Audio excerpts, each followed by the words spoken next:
बात्या मोन्थार प्रभाव को लेकिन आप कौन कहे जेहेतु आम देखुचे ओडिशा रे मध्य प्रभाव देखा मिलानी गजपति गंजाम रे वर्षा आरंभ हो गलानी मोटामोटी कौन रही पारे प्रभाव बात्या मोन्था वर्तमान पश्चिम केंद्रीय बंगोपसागर रे केंद्रीभूत रही यार पवन बेग बर्तमान 70-80 किलोमीटर प्रति घंटा दक्षिण 90 किलोमीटर प्रति घंटा चली आमर पूर्वानुमान अनुसार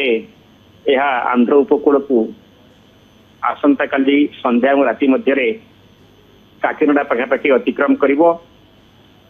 यार पवन बेग 90-100 किलोमीटर प्रति घंटा दक्षिण से 110 किलोमीटर प्रति घंटा होबार संभावना रही यार प्रभाव आंध्र और ओडिशा रे वर्षा आरंभ हो जाइए जमी आप कहले दक्षिण ओडिशा जिला मानक आकाश मेघुआर सहित वर्षा आरंभ होती धीरे धीरे जिते उत्तर उत्तर पश्चिम दिगड़ गति कर आसंता काली अर्थात 28 तारीख और 29 तारीख में ओडिशा सबुठ अधिक वर्षा हेब एवं केतेक जगह विशेषतः दक्षिण ओडिशा रे केतेक जगह प्रबल अति प्रबल वर्षा होगा सहित किसी अंचल अत्यंत प्रबल वर्षा हो पारे उत्तर ओडिशा मध्य वर्षा होगा सहित अल्प किसी अंचल प्रबल अति प्रबल वर्षा हो पारे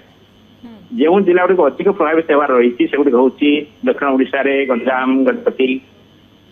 कोरापुट कोरापुट रायगड़ा मालकानगिरी नवरंगपुर कलाहांडी नुआपड़ा बौद्ध कंधमाल इत्यादि यही सब जिला मानक वर्षा सहित पवन बेग 60-70 किलोमीटर प्रति घंटा दक्षिण से 80 किलोमीटर प्रति घंटा होवार संभावना अच्छी यही पवन बेग सबुठ अधिक समय देखा मिल 28 तारीख संध्या पाखर 29 तारीख सकाल जाए।